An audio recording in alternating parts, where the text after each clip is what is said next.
I like the combative stance. Yeah. Welcome back. Another live chat of Derek drinking water. God damn your healthy choices. I drink coffee for the first 2 hours that I'm alive during the day. And then I drink Diet Coke until 8 p.m. And then I drink water. There's nothing healthy happening. Nothing healthy happening. No. Okay. This is your penance that you're doing. Exactly. Yes. All of your sins are being atoned for. Oh. I think you're the only one with a healthy drink on hand. You guys have real drinks. Oh. I don't know if it's a real drink. Mine is ginger beer. Nice. Spiced ginger beer. Mine is similar. It's ginger ale and bourbon. Practically. I don't think it's the same. Mine is spiced with cinnamon, not bourbon. Well, we can all aspire. It's good to do this again. It's good to see you guys again. It's been a couple weeks. Ooh. Yeah. And we are talking about the vice president debate. The policy debate. You said you don't have vice presidents in our snarky chat. Yes. What do you guys have? Is it a king and queen? What's the situation down there? The Queen of England is technically the queen, yes. And she's fine, like she's still alive, right? Yes. And there's a show about her life in the 1950s. That's on, but she's still kicking it and doing great. Wow. Yeah, I think she's in her 90s, but we do have a prime minister and a deputy prime minister. Okay, all right. Yeah, like Australia has like multiple capitals for different branches of government. Is this correct? Pretty much. Yeah, we have the federal, we have the state, and we have the local parliament kind of thing. Yeah, that like blew my mind in terms of just being dominated by the American model of DC is the center of everything, and Australia, you're up to some interesting stuff. I'm intrigued. Although you seem to like consistently not, in terms of like prime ministerial appointments, you've had some up and downs. Bad choices. Yeah. Yes, there's been a lot of, because the prime minister is the leader of the party. So if someone challenges the leader, they take over prime minister. It's happened a lot recently. It's been a long time since someone's served a full term. Really? Ooh. It's interesting. I mean, it's interesting to start off with politics because that's what so much of satire is. But it seems like politics throughout the world is kind of a freaking mess right now. You know what I mean? Like everyone's basically dissatisfied and no one seems to have any answer to how to fix that. It kind of is like the most long-lasting domain of satire is politics. Yeah. Yeah. I remember I said when we first started doing a satire like a month ago, I didn't know what to say about it because I felt that we were in times allergic to satire, or however I might have put it. But I think at least politically, I mean, here in the United States, I don't think there's anything. Satire at least doesn't seem to work anymore. It doesn't have its fangs. Obviously, we're going to talk about literary mostly tonight, but like when I was, much younger, The Daily Show here was a huge show, right? Jon Stewart, Daily Show, and that was like this nightly satire of politicians and the news, and now that feels really, really dated. Like because all of that satire was based on pointing out hypocrisy, and now hypocrisy is not a problem, and people don't feel shame for their beliefs, no matter how extreme we might have thought they were. So there's nothing to really to satirize. I used to be addicted to Saturday Night Live. Like every season, I have favorite seasons. I've got 2 books on Saturday Night Live, like culture and history. I love it. And what I loved about it was actually the weird skit stuff. Like that's the stuff that I liked, that was like the weirder and more bizarre. I thought it was cool, but it's also always this like cultural marker. And I haven't watched in the last 4 years, because as soon as we got a president that you couldn't satirize, it wasn't funny. I mean, you just have somebody dress up in a costume that looks exactly, like him, and then say the things he actually said that week. And that's not satire to me.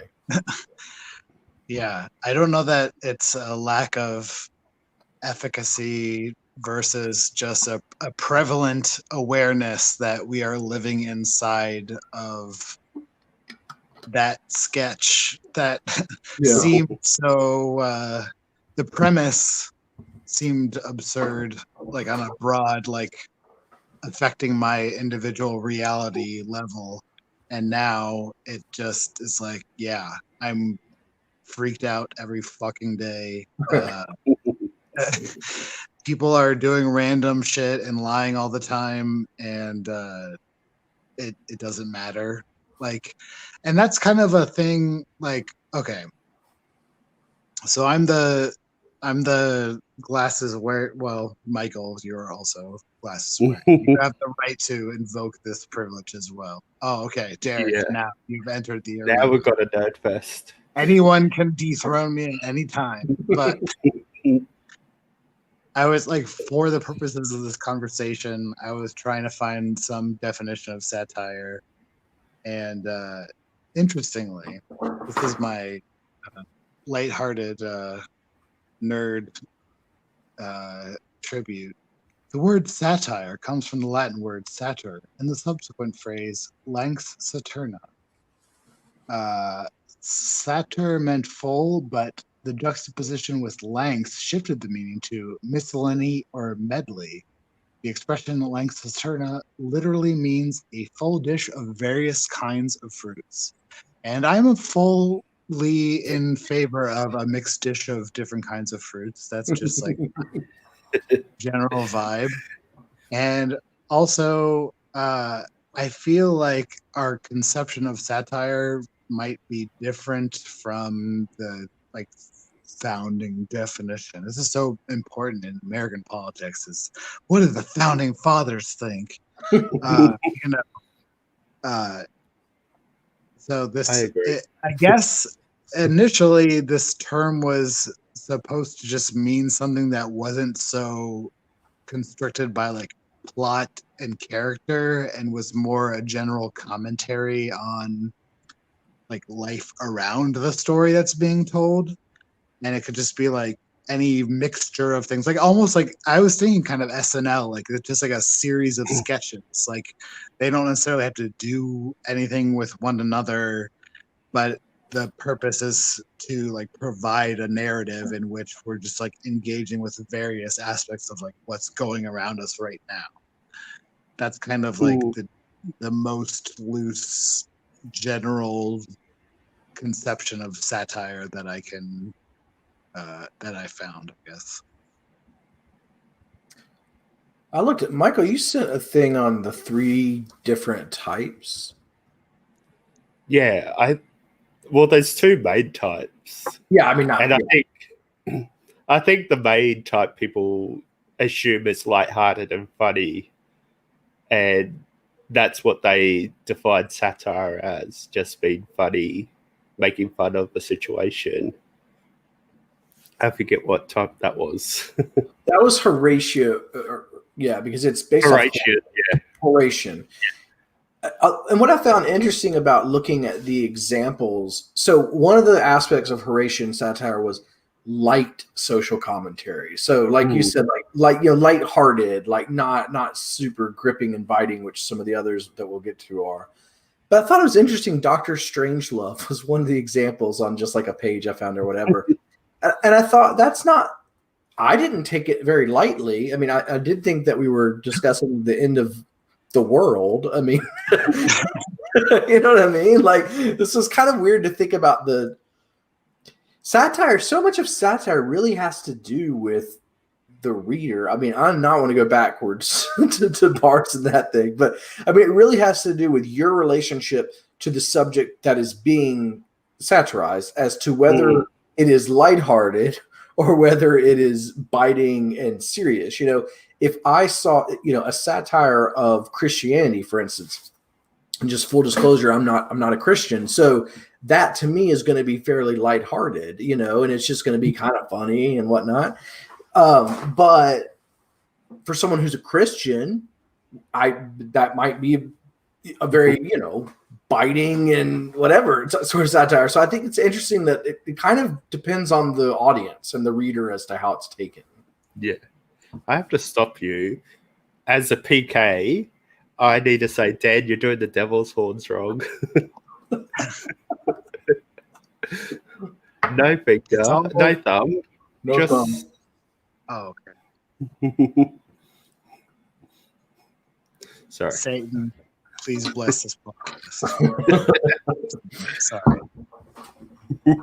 You know, we're crossing the streams in terms of media formats, I guess. But like, I do agree. I think there's this satire as a concept is very much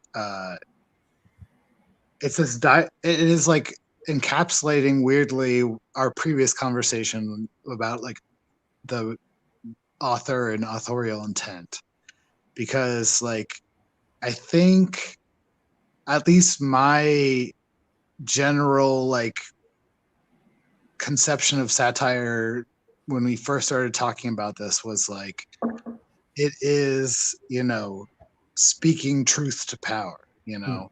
It is it involves specifically like, you know, the reader can discern that the author is like critiquing something and they know what that something is, and they are probably going to either change their behavior or they're going to like more aggressively act upon or think about whatever the topic is. And so there's this like whole like participation dynamic of satire that's assumed.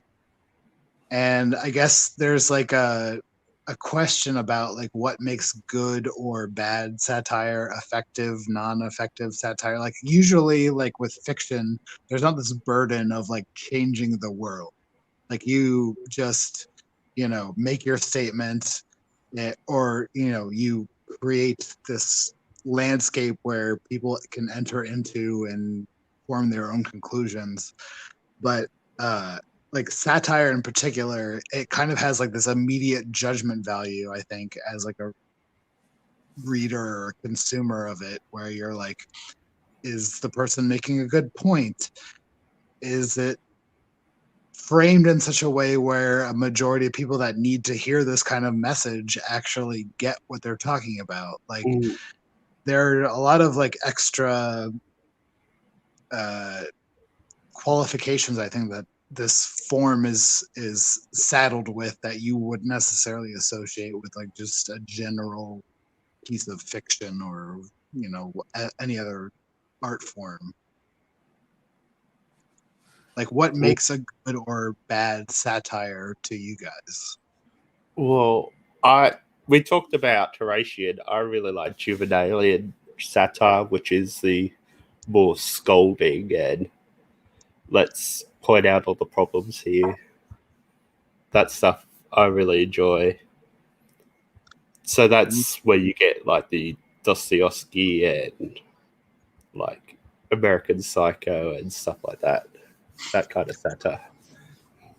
Yeah, those are like very different points on the spectrum.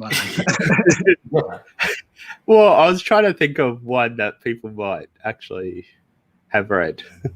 Well, American Psycho is actually, I think, a great example of what Dan was just asking, though, because there are certain readers of that book viewers of the movie, if they just watch the movie, who take the main character to be a hero, and then there are certain readers of that book, myself included, who thought we were satirizing, the cocaine 80s life, capitalist, blah, blah, blah. Here's my big dick machismo, that kind of thing. And so again, back to like how the audience participates with it, but like what makes it effective? Like it's pretty, the first one, like the Horatian or whatever, it just kind of has to be funny, I guess. And that's the effectiveness. But the second one, Michael, is the one I'm more interested in too. And I think for that one to be effective, it does have to land at its target, but it also has to have the audience like in on it or come with on the journey. Maybe, I don't know. I think that oh, go ahead, Michael. Sorry, just the other day I was reading that American History X is now a right-wing movie, so it doesn't land at satire anymore. I mean, yeah, it's like it's dependent too on like the society or the environment that you're engaging with the text, right? Like all of these materials we're using to decode and like try to understand what the authorial intent is, if that's actually a way that we try to like interpret and engage with text. Like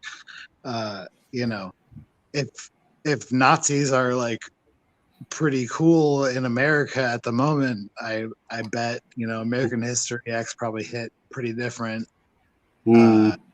Like I always the thing that the reference point for me I keep thinking about, and it's not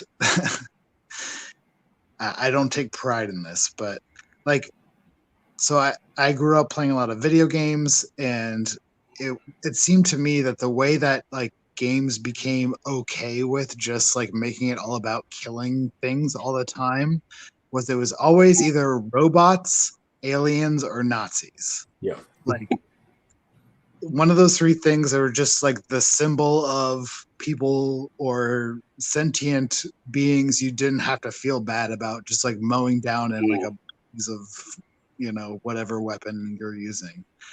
And then that like huge cognitive distinction or dissonance I experienced like hearing Trump talk about Charlottesville a million years ago, it feels like now, but like all of a sudden I was like, oh, hey, Nazis are coming back as like a cool thing to be in American society. And that was like this very striking moment for me. And in that environment where you're just like, oh, to write a story in which a Nazi has like a personality or a way of thinking or I don't know, like if you just writing that type of character or like the message you're trying to deliver would differ so much in the interpretation process for someone living in America right now. I feel like where Nazism is just like considered to be like another point on the American political spectrum, which is disgusting and horrifying, and yet here we are. It's interesting that like movies are always, it seems to be movies more so than fiction that really come front of mind with satire. But I thought about, while you were talking about that, I thought about Quentin Tarantino's, dealing with Nazis in Inglourious Bastards, where there's no quarter, there's no moral ambiguity, whatsoever. He doesn't allow for that. And then he satirizes, but he also just like gives you that pleasurable moment, of them being defeated, which in real life, of course, like that's not the case. I mean, yes, the Germans were literally beaten, but the idea is, profligate, as we as you're just kind of saying. Anyway, I thought about that, and I thought about Once Upon a Time in Hollywood, where he kind of satirizes Hollywood itself. Like that it's just a place to tell lovely stories, and nothing happens. And there, he does it by not showing the violent, thing, by purposely sort of leaving that out. Yeah, and at the time, I felt like, oh, an anti-Nazi film. That is like so. Like I think satire has this. Implicit in it is this notion that you're like punching up, right? You're fighting a dominant power. You're making a statement that has some impact against something that is oppressing or obstructing a lot of people's like just basic potential to live a free and good life. And at the time when Inglourious Bastards came out, it was like the film about killing a bunch of Nazis, like what, everyone hates Nazis. Right. What is the risk? What is the statement being made? Like, Nazis suck, kill Nazis. It's entertaining to watch that happen. And now that would be and now. No, it's not just and now. Like, now I am aware that would not be as universally accepted a sentiment as I had assumed at the time. Yeah. So there's a new game for this live stream. How long does it take Derek to mention Quentin Tarantino? Did I mention Tarantino for Barth's as well? Yes. Okay. All right. I do like Tarantino a lot. I'm pretty sure he did, yeah. It could be. Michael and I also chat, and I do bring up Tarantino. I think. I mean, I don't know. I don't think that he's not even my favorite director or anything. But I think when it comes to sort of like tapping into at times some moral center or moment, he's pretty good at it. So it's usually like somebody that is pretty good with examples. Yeah. I thought of. Have you guys read? I'm going to bring a book into the discussion, though. What books? You guys read this? I have not. Confederacy. I have read it like as an undergraduate, which is over a decade ago. Yeah. And I remember virtually nothing about it except there was a parrot and New Orleans. This is one of the best American novels I think I've ever read. Confederacy of Dunces by John Kennedy Toole. And not Infinite Jest? No, not well. We'll get to that. Infinite Jest is probably a better overall novel, but the Confederacy of Dunces, like I think it won. I mean, it won like everything. But anyway, he had passed away by the time.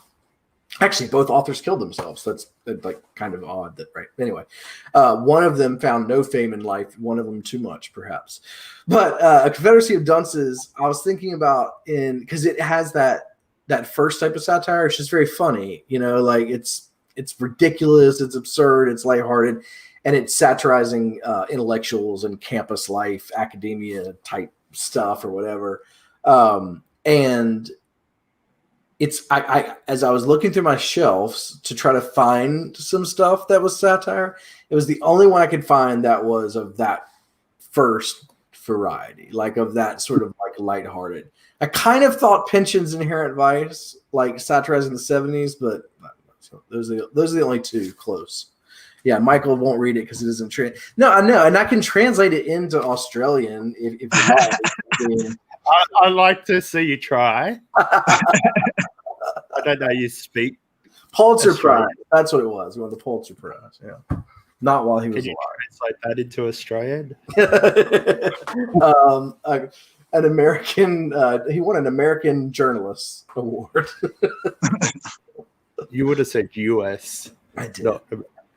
Well, no, I didn't talk about Infinite Jest. I think that there's the beautiful first edition. You can tell it says author of Broom of the System, which nobody knows or reads or cares about. But Infinite Jest is, I mean, it's definitely a type of satire. I think it's probably that second. I mean, most of the book is sad, I think, and I think I was looking at these back blurbs today because I never actually look at this thing. And William Vollman, in one sentence, actually, I thought like nailed it.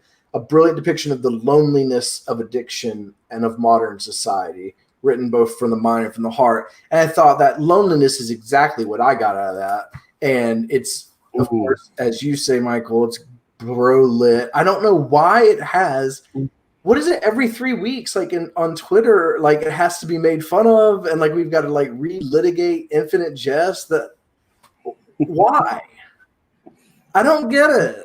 Like it's I good think in fun. terms of like this conception of like effective satire is punching up, right? Like I'm just gonna keep saying that, and maybe you accept that premise, and maybe you don't. But you can you can challenge me. I'm not scared, but like to cite it as this oppressive text just doesn't make sense to me in 2020. Like it had its era for sure, and I think that it is a physical object that remains on many people's bookshelves, read or unread.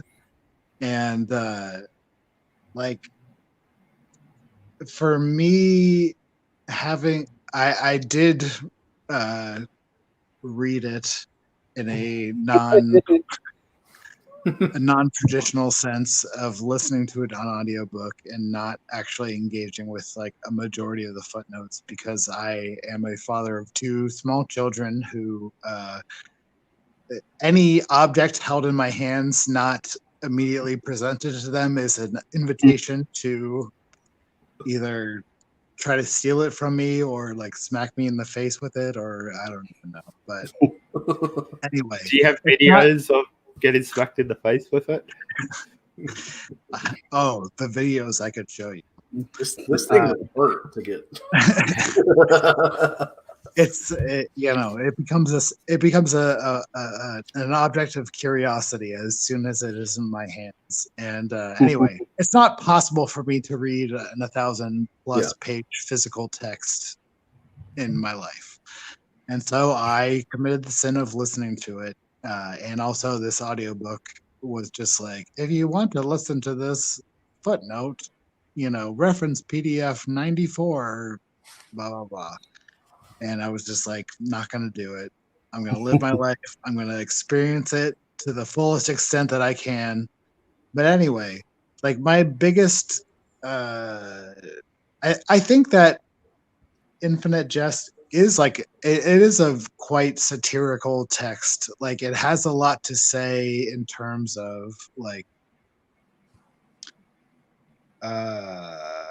empathy, but also it is very clearly empathy invested in its white male characters. And there is a large cast of characters, and there was a chapter like early-ish on in a 1,000+ page book. So I don't actually know where it is, but it's like narrated from the one single chapter narrated from the perspective of a non-white person. I think certainly the only chapter narrated from an African American perspective. Yep. And it is the most like ludicrous, fucking minstrelsy narrated chapter of the entire book. It has a character mentioned in this passage appears tangentially later on in the book. But basically the whole thing is this like very stereotypical like vision of like African American adolescents growing up in the projects, and the end of it is like basically like I'm a pregnant teen and so is my friend, and she's been raped by her stepfather or some stuff, and it's just like, why is this the single experience of a not white dude that is like supposed to garner empathy in this entire 1,000+ page text? And I think that in terms of its like satirical value, like I do think it speaks to a general sense of like human experience as depressing as fuck and a slog to get through, and it's just like one struggle after another. But at the same time, like that struggle weighs on different characters differently based on where they're coming from, is not engaged in a meaningful way at all. And like there's this running gag about like an FBI agent who is like maybe transsexual but is like hilariously like masculine despite their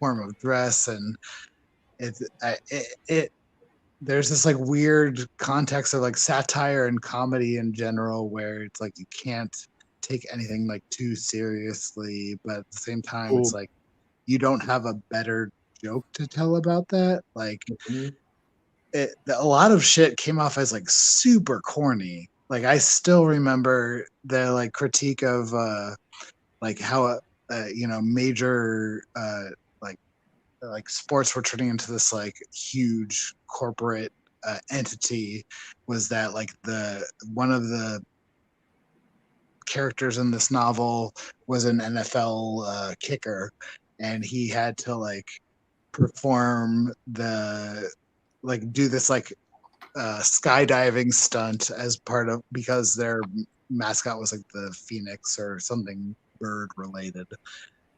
And they were like, oh, the end of this chapter was like, oh man, you should like experience what it's like to be like play for the Houston Oilers. There was some like weird it was like the corniest dad joke critique of like capitalism that I've ever heard in my entire life. And like I look to literary community and be like, is this your god? Like is this the best, most cutting, edgy thing you have to say on this subject? Like, yeah, it talks about a lot of stuff, and it is effective on like very certain things, and it is like really kind of embarrassing on other things. So, like, that's my like lasting, long-winded relationship with Infinite Jest. Sorry. What did you expect from a baby boomer, though?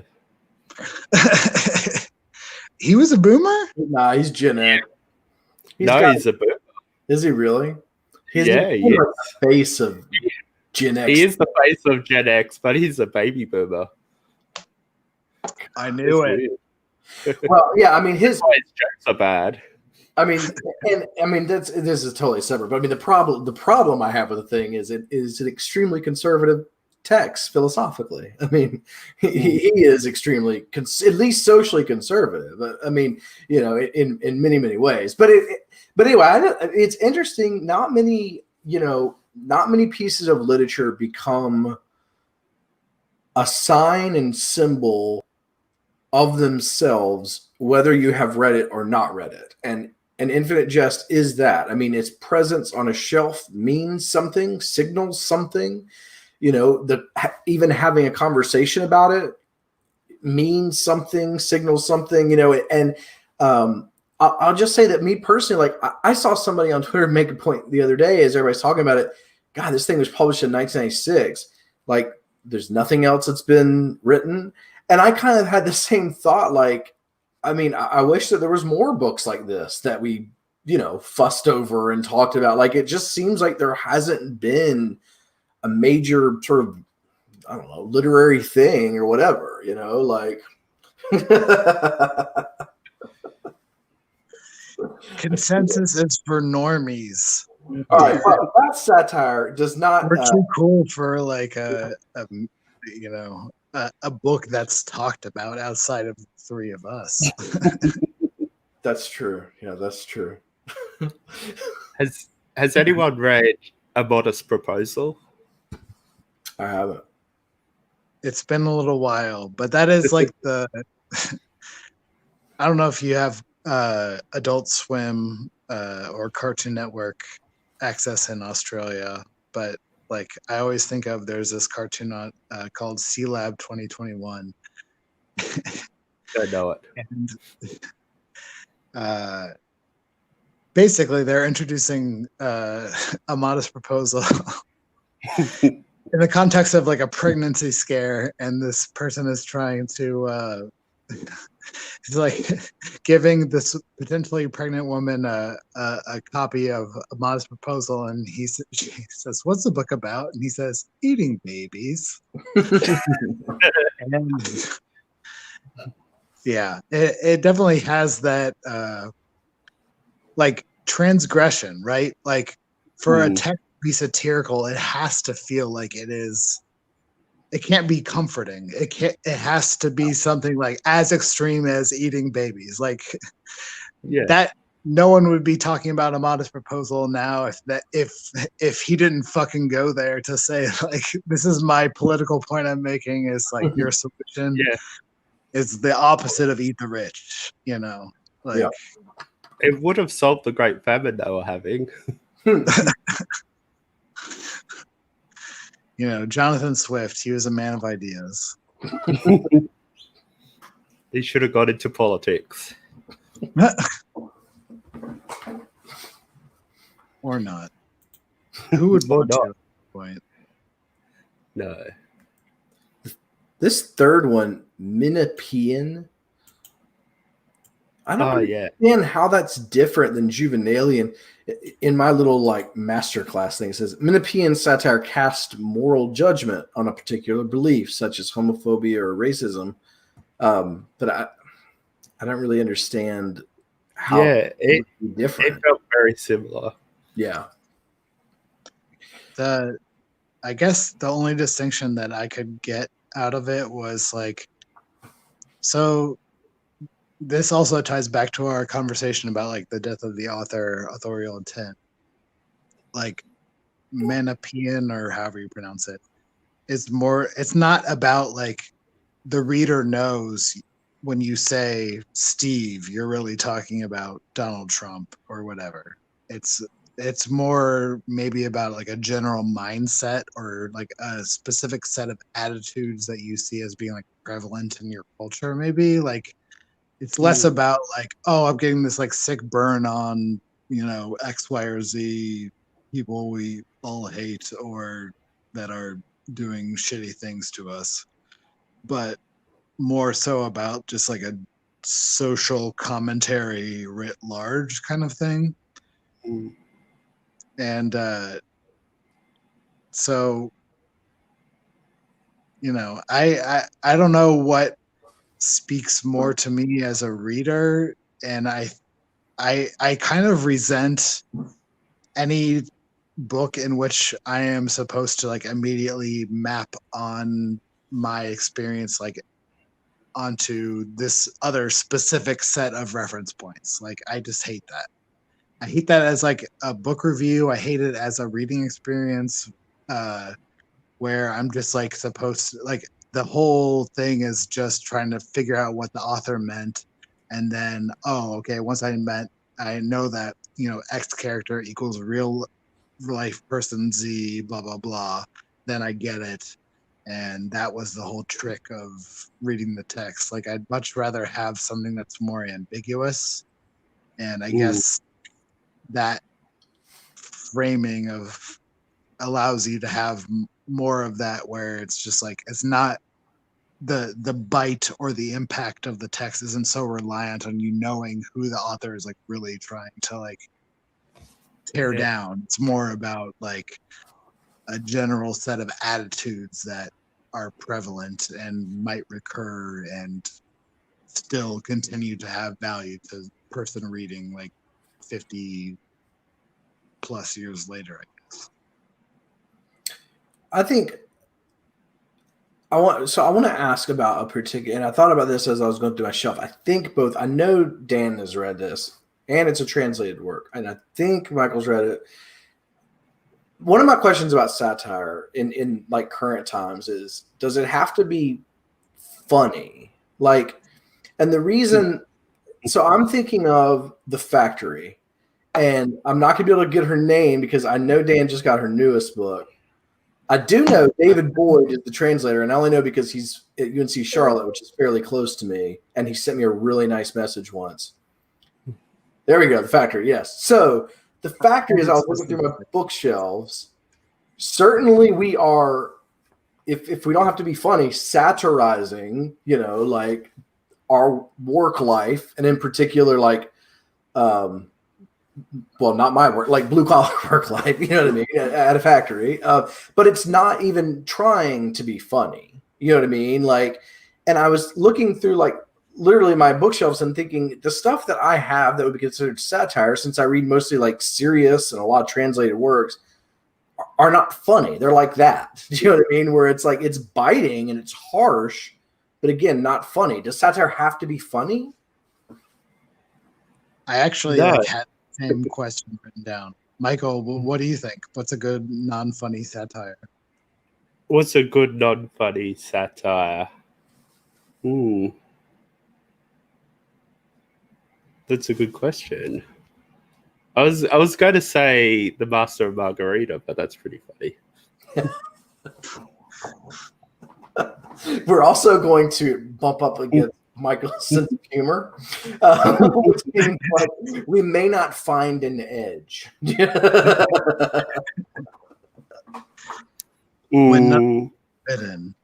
What about Fahrenheit 451? That's got to be, I guess. Yeah. I mean, what is that considered? Funny. It's not funny. Yeah. No, it's not funny, but it's definitely a satire. Yeah, it definitely is. Yeah. So I guess it doesn't have to be funny.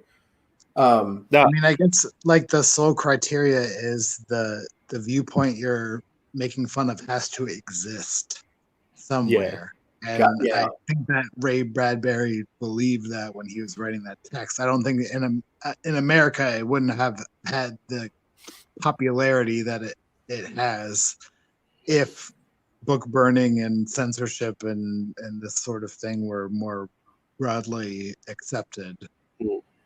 And that's kind of like, in terms of like my personal preference, like I want to feel made uncomfortable. Like a satire that just confirms my existing opinions and sentiments is not interesting. I want to like be pushed beyond my comfort zone. And so like Fahrenheit 451 for sure, like, like that's not a good outcome. Let's not do that. But also, yeah. What about Fight Club? Is that funny? I've never read the book. I've only seen the movie. I actually did read the book, and I can't tell you how. I mean, the writing is pretty bad, in my opinion. I hate to be like that dude but I did not like that writer. But anyway, I did enjoy the movie. I mean, that's why I read the book. I read the book after. No, because we're not. I mean, see, here's my problem with satire and what I keep. All right, so I have that. Does it have to be funny question? But then the second part is, okay, well, what if it's funny, but it doesn't punch anywhere?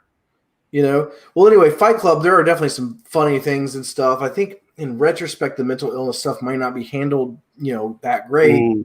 But what is it satirizing? Do you know what I mean? Like, I thought about, and the reason I first thought about that is a totally different and much more lighthearted work, which was Huck Finn kept showing up in all the lists of like famous satires. And I'm like, okay, Huck Finn's funny, but what is it satirizing? Like, do you know what I mean? It's too cozy for it's too aligned with the general reading public's conception of race and the fucked up dynamics that were happening in America at the time to like really like it's not going to change someone's fundamental perspective. And is that fair? I mean, like that's not an expectation that I have of like reading a book in general. Like, like that's satire, the label satire, like the more I was thinking about this, it comes burdened with so many expectations. And like how many fucking life-changing books do you read in your life? But that is changed so many times. I mean. Yeah, Michael. All right. So tell us how your Bible has shown you the truth and the light.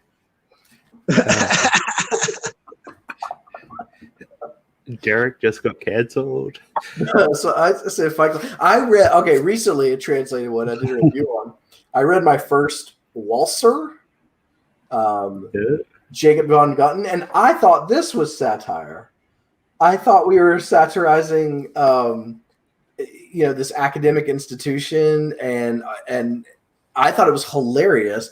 And after I did that, I had a couple people send me messages saying, like, you're the first person that found the Walser funny. And I don't know the perspective because I've never read them. You know what I mean? So I didn't know that he was supposed to be like super serious. I thought it was hilarious. Again, I guess back to the audience, like,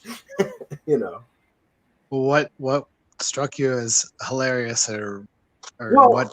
The main character what's the joke you're getting that they're not getting? I'm curious. I mean, the main character is so self-absorbed in his view that he goes. Jacob von Gutten is the main character, and he goes to study at a school for people who are going to be servants of some type. You have butler or whatever at that time, and he comes from a family that's a little bit better off than that station would assume. And he has a brother who is like kind of a famous artist, and he's living in this different world. So he traverses between these two kind of realities, one at this academy and then the other like out into the world. And he's really, he simultaneously like has a very good, awareness. I'm going to call it spatial awareness of how he fits into different spaces, right? Like socially, but a very bad self-awareness. So he just doesn't really understand kind of like how to just be normal or whatever. Well, anyway, so he's a really funny character, and he thinks he's above his station kind of thing. And it devolves into, a kind of surrealism, and it really, the whole plot along with the world disintegrates.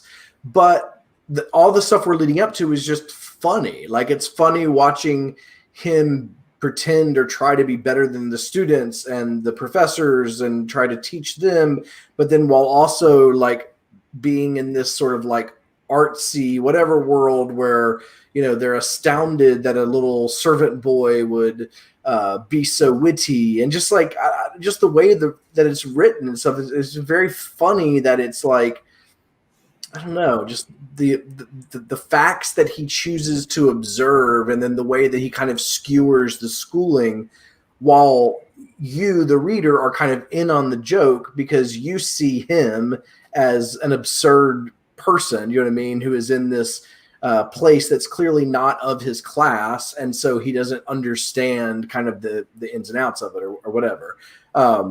Anyway, it's not like I necessarily thought I was getting something out of it others weren't. I just think that I didn't have a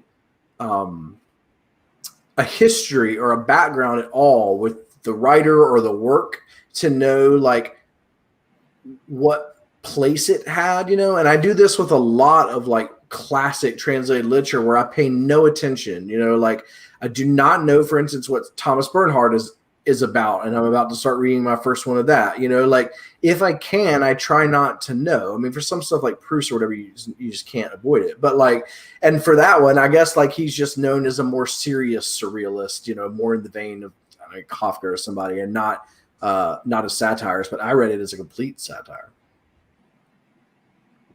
Yeah, like, I mean, what's more subjective than a sense of humor? I don't know. Like, yeah, that is the.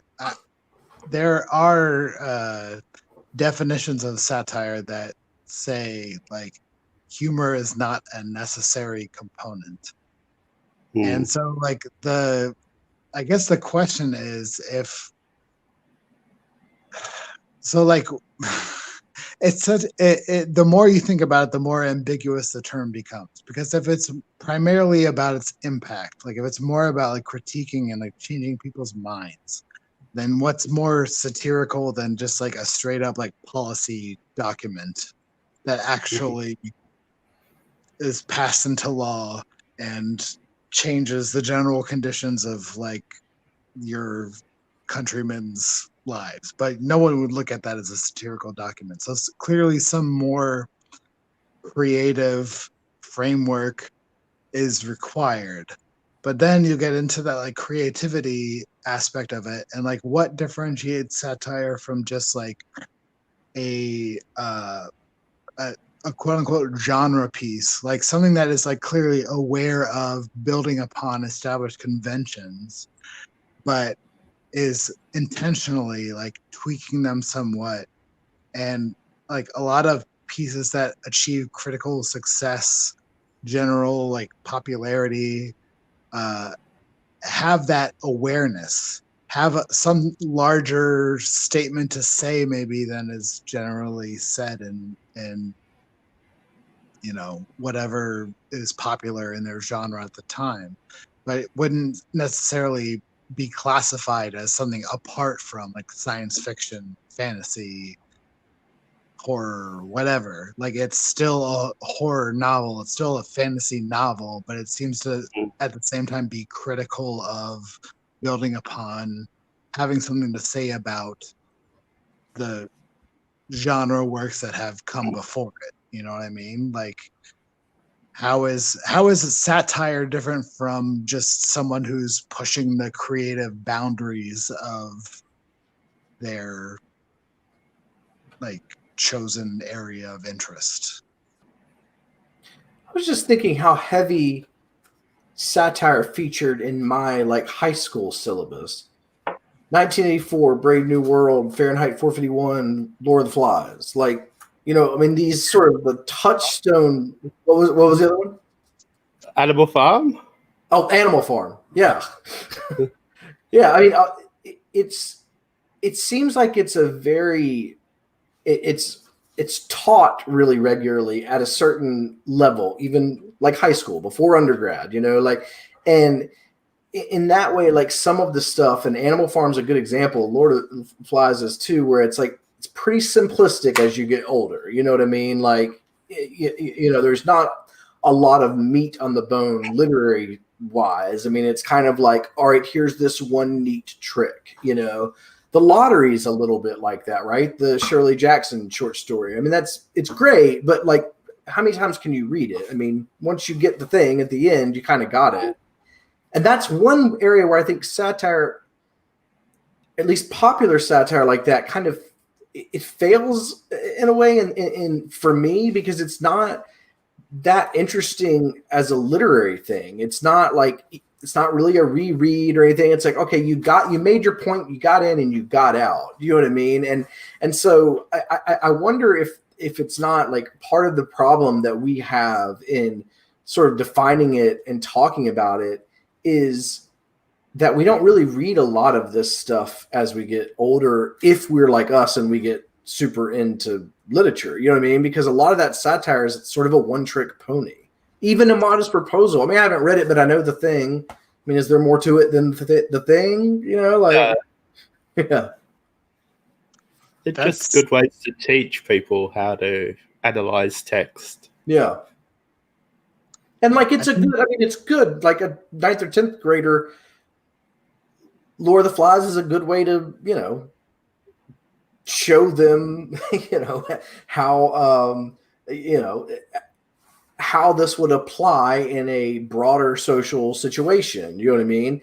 I do think it's, as I'm talking through this, it's kind of funny that all these satires are saying something quite similar that we as adults, at least in our capitalist structure, don't seem to be able to actually put into practice to fight against, but we can in 9th and 10th grade, you know, easily study them. But, you know, yeah, it's either here nor there. I'm not taking it to a political place, but the satire as effectiveness, like if it has to actually change minds, well, I can't think of a single one that ever has, you know, because power structures, you know, they don't really change, right? Like, well, it has to like hit you on this cusp of like what you're willing to accept, to like convince you that like a change of, it's a recentering, like almost. I feel like what you would expect the outcome of a satire to be. And like, I think you're right. Like a lot of it can have this expiration date where something that seemed like a very radical statement at one time will like just be accepted common sense of another age. And like, so there's this like link. What is the value of texts and of like reading in general? Like we're seeking to consume something that will speak to us in our younger and older periods. And not to say that like something that I think there is still value in those kind of texts, and that they're presented at that specific time where they can have maximum impact. Mm-hmm. Like, because I absolutely agree with you. Like, I would not, like, nothing would strike me as radical about any of those books that you mentioned, which I also read as part of my curriculum now. And at the same time, I don't regret having experienced them. I think that, but like, there's this, I think I particularly am allergic to, as an adult, any text that is like seeking to teach me a clear lesson. Like, I just hate it. Like, because I don't think, like, I think of it as like, it's like just like a self-help book, you know? Like, if you have one idea that is supposed to fundamentally change my life and like lived experience, you're a fucking snake oil salesman and you're trying to profit off of my like weird imagined epiphany, and I don't like you. My least favorite book of last year was Dag Southstead. It was Professor Anderson's Night, and that was my complaint with it, was that, and I agreed with the lesson. Do you know what I mean? Like, I agreed with the moral thing, you know. That was the book where a professor watches a murder like from his room, you know, on Christmas Eve or whatever, and then he has to decide whether or not to, you know, call the cops. And so the whole thing is like him up in his study, like pacing back and forth, trying to, you know, decide what the right thing to do is.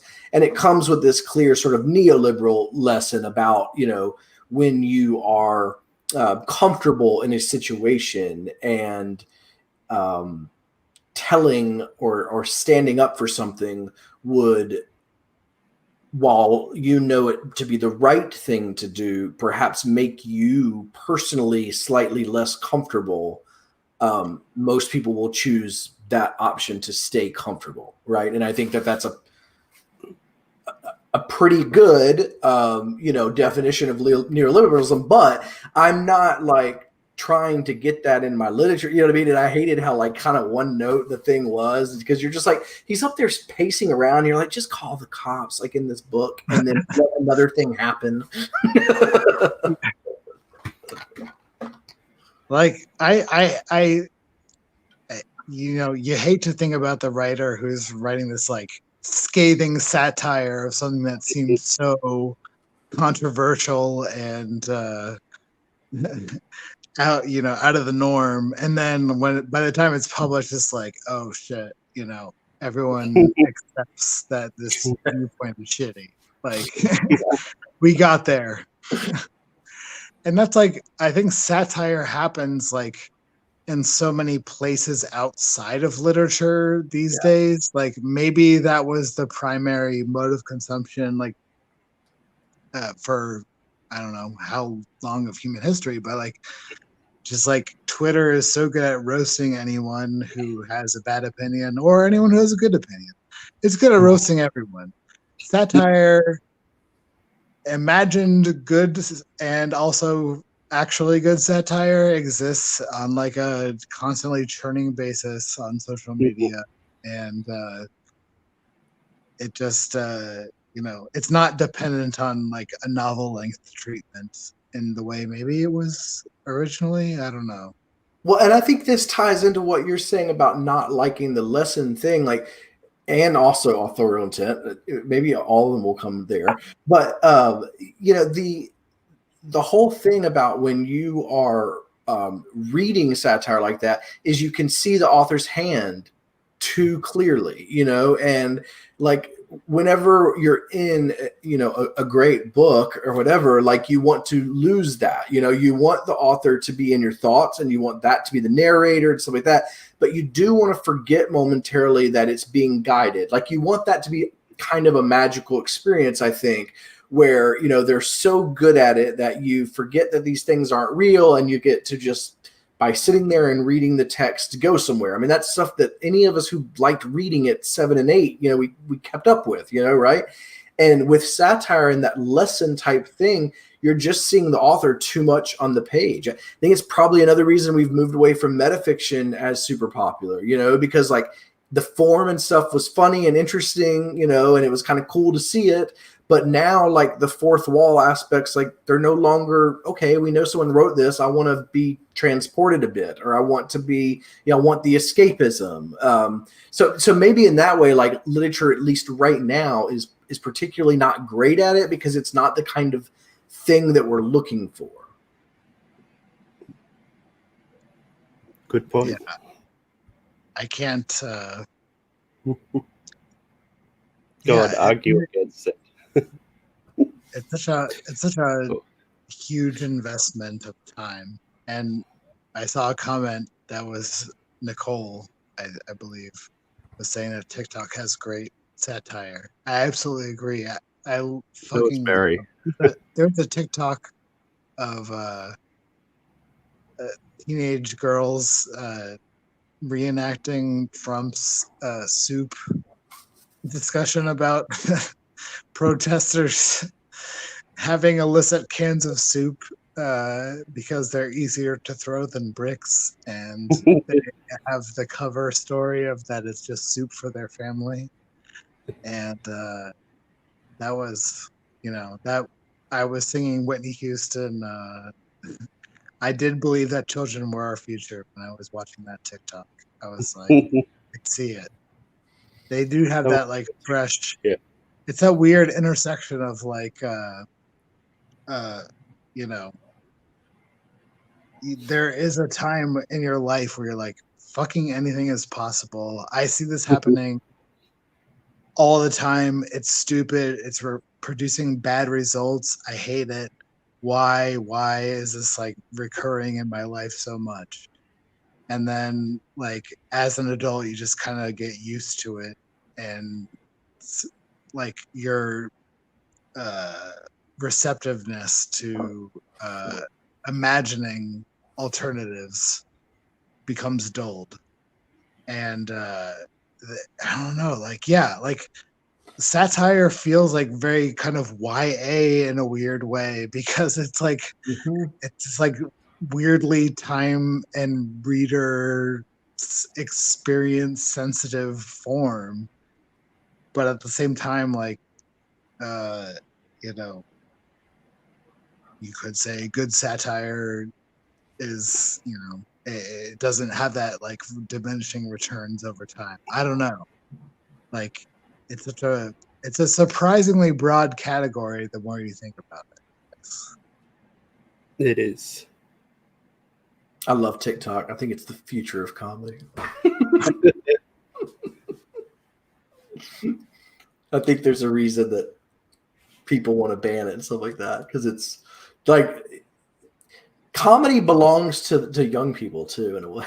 You know what I mean? Like it's like they're better at it. You know what I mean? Like, but anyway, there's a couple of brilliant TikToks, and that does a much better job at satirizing our current state of being than other media outlets.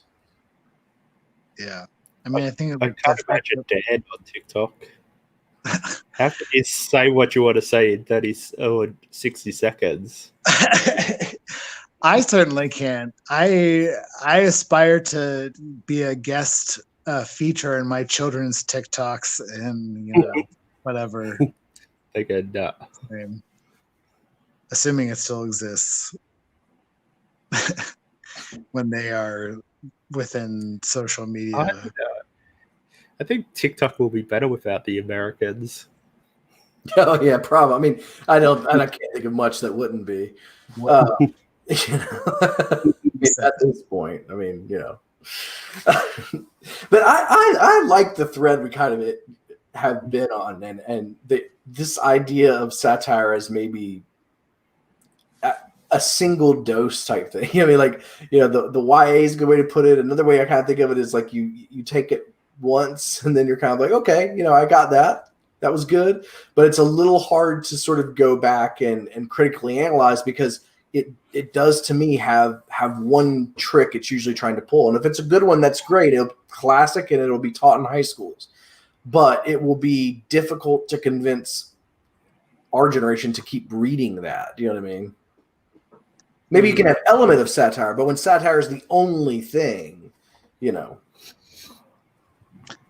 Yeah, I mean, it's pretty oppressive to start a book knowing that there is supposed to be a correct interpretation. Yeah. You know, like, yeah. I think that I actually think it's pretty funny that you mentioned and I had pulled the same book as a reference point, because that was like one that it definitely feels like satire. Like, it has a statement to say about the conditions of contemporary capitalism. Mm-hmm. It's not funny. I mean, it's kind of funny in the way that like the narrators seem to have a very like, what the fuck? Why am I doing any of this shit? Yeah, it's absurd. Attitude. Yeah, it's like, you know, we're existing in this environment. We're not accepting it as natural or logical per se, but we're going along with it. And it definitely has something. I mean, if you were trying to ascribe an authorial intent, or just like what I personally got out of reading it is like, I kind of had this feeling like, you know, capitalism is creating this environment in which like the only existence we can have is to keep participating in capitalism. Like, you know, the Factory is not a typical critique in the sense of like, it is portraying the actual hellish conditions of labor that is imposing upon people around the world. Like, that's the people that are the characters. There are like three main perspectives. Their immediate needs are taken care of. Like, they're not worrying day to day how are they going to survive. And in a weird way, it's like there's a super abundance of resources that are available to them that is like kind of discomforting to them. Like, why am I given this many? Like, why am I being paid so much to do this? Why am I given so much leeway to impose my own personal view about what I should be doing to be getting paid for? Like, there's this weird discomfort about that. Maybe that's a critique about like the general I thought it was. Yeah, go. What are you going to say? Well, yeah, just on that. I mean, that's the part that hit me, resonated really well with me, and I think that you can see it now, really clearly in like quarantine, you know, and with the pandemic. Like, there's a new class structure almost of people. Well, like myself, who are like fortunate enough to be able to work from home. Do you know what I mean? Like, and like absorb all of the like new sort of responsibilities and changes, but still get the same paycheck. Do you know what I mean? Like, and I mean, work less. Like, I hope like my bosses and stuff don't watch stuff. You know what I mean? Like, but true. Thank you.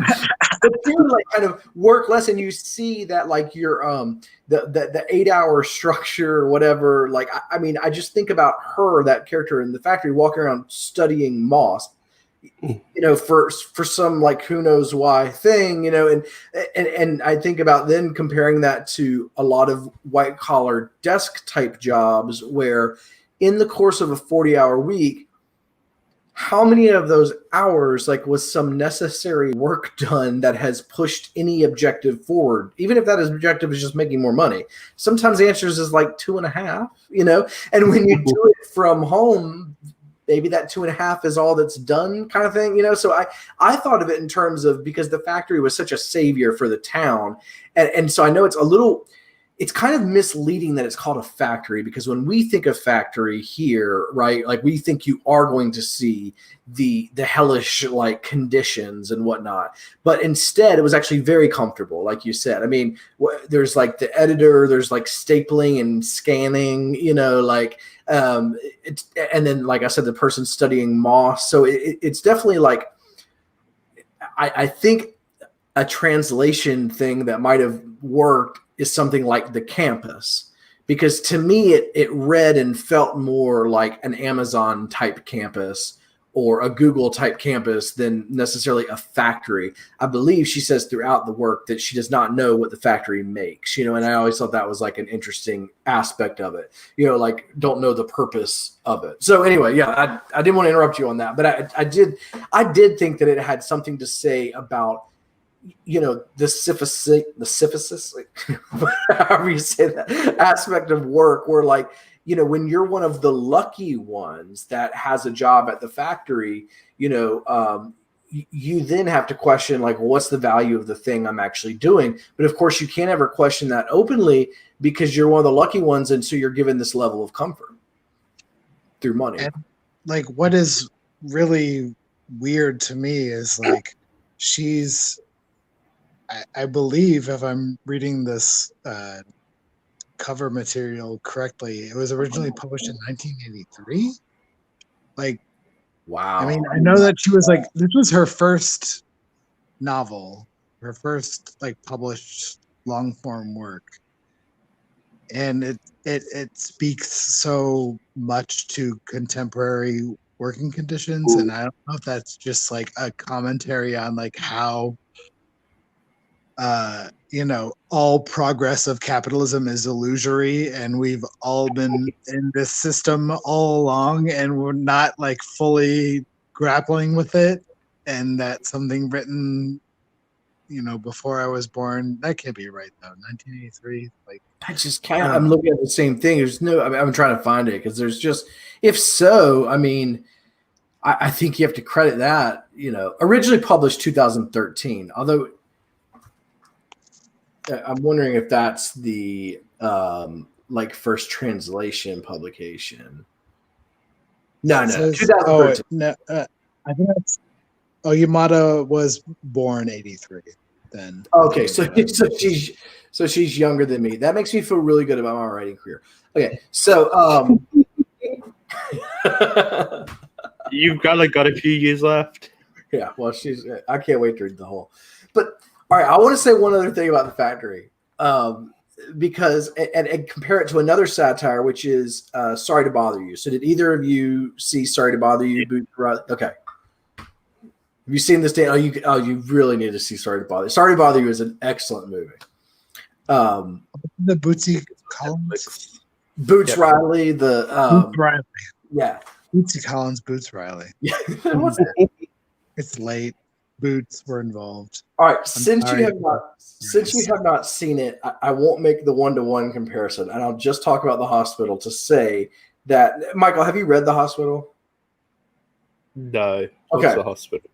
Not The Hospital is another direction. I haven't read The Factory either. Okay, so The Factory.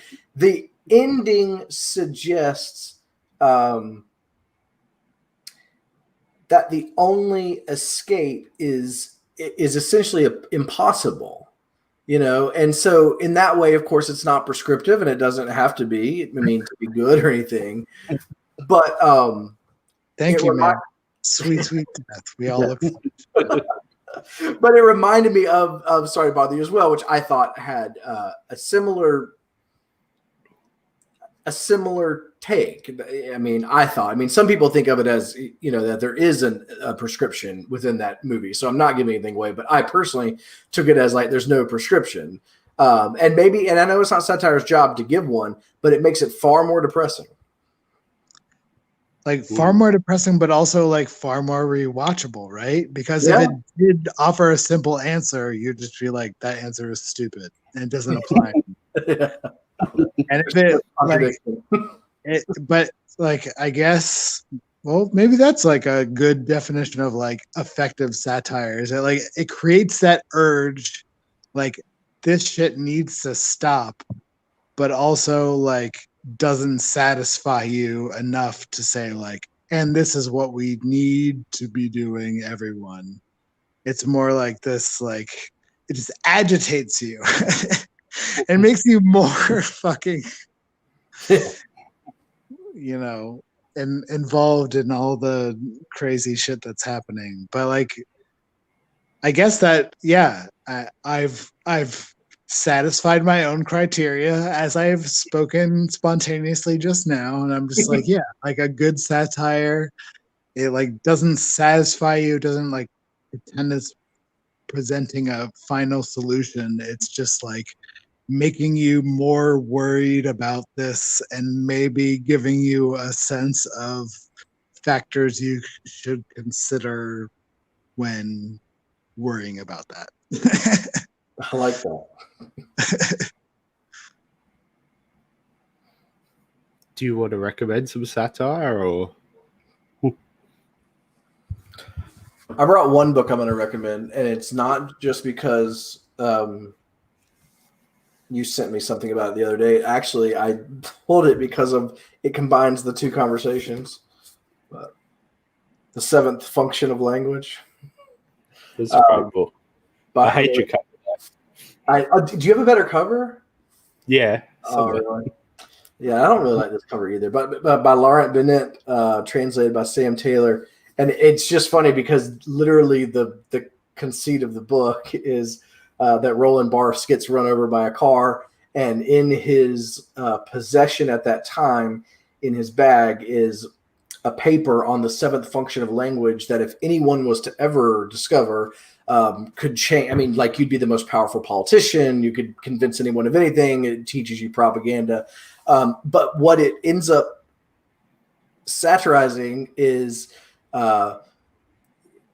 literary criticism in a way, right? I think. I mean, and Foucault and Umberto Eco and Deleuze, and what it does so well to me is I remember afterwards, like literally, I had a little pad while I was reading it. And I was just like, okay, I want to read this person, and I want to read that person. It opened up doors for that stuff. Like, and so that is I think the best satire that I've read in the past few years, because it combines all of my interests, into one. The only other one that I thought about mentioning, we brought up in another episode, which was the death of the translator, only because that satirizes, the process of translating, which of course is, near and dear to me. So, Revenge of the Translator. Revenge, not death. Yeah, death is on my mind. Mary has death on my mind, since she. She's trying to kill you. That's why. Yeah, that's right. What about you, Michael? What are your great satirical? I think Candide. I can't go past Candide by Voltaire. A great piece of literature. What is that? I literally have no idea. You've never read it. I don't know how to explain it, but Voltaire's one of the great French writers. It's hard to explain. It's just one of those books you need to experience. All right, I'll add it to the ever-growing. I've never read it. I don't know why. Yeah, you'll probably look up the book. It's like, oh, I got a copy of that somewhere. Who doesn't? Is there like a particular like topic or set of issues that it speaks to, or? Like, it's been so long ago, I need to remember what I got out of it. But I just remember just how I don't know, it just sticks in my mind as a great read, and it's one of those classics that I think doesn't get talked about enough. Yeah. Yeah, I feel like he doesn't really get talked about. But No, I mean, he's a name, but it's not. You don't see a lot of like Voltaire readings or like like we need to revisit Voltaire the way that you do with the French.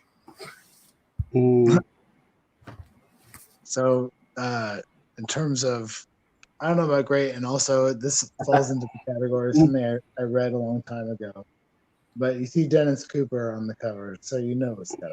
Oh yeah, it's good. And so like this in particular was I don't even remember the weird social media, probably Tumblr influenced confluence that led me to purchase this book. It was basically like Dennis Cooper rewrites like Kurt Cobain's life story, and so how can one resist?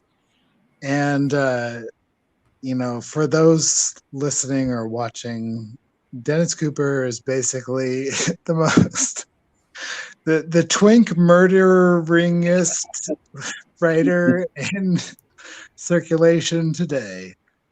And you've read it all.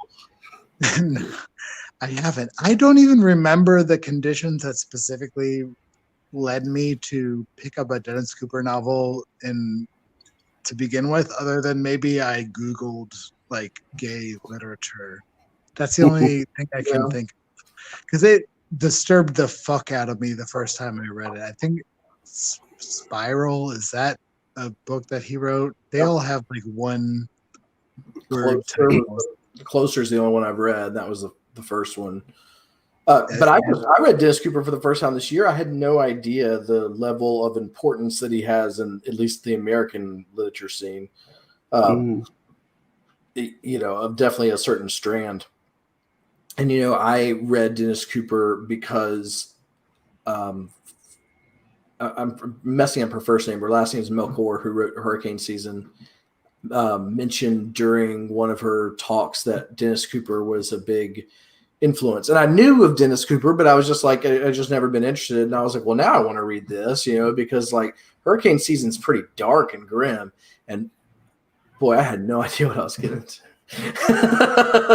It was definitely a traumatic experience. The first time I read him, I was not prepared for what was going to happen. I was expecting some kind of gay affirmative experience that does not occur. I thought I was going to read like sort of the beginnings, like a representation book. Honestly, I mean, frankly, like that's what I thought I was going to read. Was like, I'm going to read a gay love story. Like, what was that movie with like the Timothée Chalamet? You are so not gay because you just mispronounced Timothée Chalamet's last name. If you were a gay man, you would have that pronunciation memorized. I would just have it on the. See why? I don't understand why. Like Gosling, like that's the answer. You know what I mean? Like Timothée Chalamet, that dude's like, oh, whatever. You could like a child. Exactly. You could go like, and he would just blow over. You know what I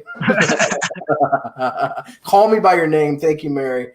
I was thinking that I was going to read Dennis Cooper and it was going to be like Call Me by Your Name or something like that. But it wasn't. Like that. You poor naive child.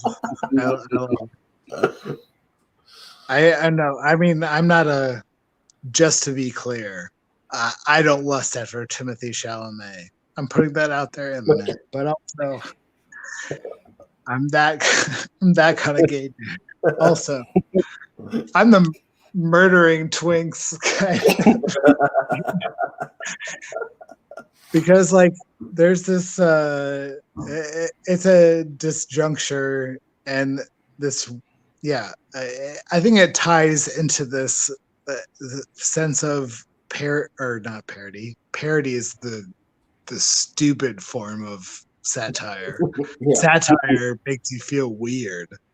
And like it did feel satirical to me encountering Dennis Cooper's work, just because like I was like super invested in Nirvana at the time I read this as an undergraduate, and also like being gay, and like the conception of like a gay rock star was like very glamorous to me, and that is not the book is that like all capitalists are the abusive dom daddy of your gay nightmares, and they will murder you. They'll chop you up in a bathtub and sell your organs for profit on the black market. And that doesn't feel, too unrealistic. It still speaks to me today. Yeah. So. Awesome. I get Dennis Cooper and Dennis Johnson mixed up. Well, they're both dark. They're both pretty dark. Although I think Dennis Johnson is probably, he's pretty hyper straight, feels like. He's pretty hetero. Like, I'm not yes. either. I don't know their sexuality. Well, but I just mean his writing in particular, like, points that way. You know what I mean? Like, he's. As far as literary Dennises go, they are yin and yang. Although they're like those points that are so far on the opposite side of the spectrum that they're actually like start to resemble one another. Yes, They're both about how of each other's work. I'm sure when Dennis Johnson was alive, Dennis Cooper still is alive, but I'm sure they were and are fans of each other's work. But they definitely they get their kinks in different spots. All men are terrible, is the common Dennis ground. Yeah, that's right. Yeah, identify with. Well, this is awesome. I'm gonna go back to TikTok. Yeah, I'm gonna go back to TikTok. I'm gonna crack this night and give you guys a book report. All right, finish that tonight. It's about tennis. It is. Okay, all right. Not very interested in tennis, but yeah, we'll do it. Isn't it about cheeseburgers as well? I think it's about where do I find meaning now that God is dead, which is what all novels have been about. We failed to grapple with atheism. The mind fuck. How will we get people to behave in moral ways without a guiding center? Yeah, all that. I don't know what we're going to do next time. People should suggest some topics, but probably more literary criticism, maybe. Yeah, if there's like a sweet like theory article or like something that, speaking of mind fucks, since we're on satire, like what is like a mind, something, anything that you've read that's like changed your approach to reading, or like, yeah, that would be cool. Who's listening to this? You have a large burden being placed upon you now. Blow my mind. It's just Mary, probably. Mary, we're counting on you.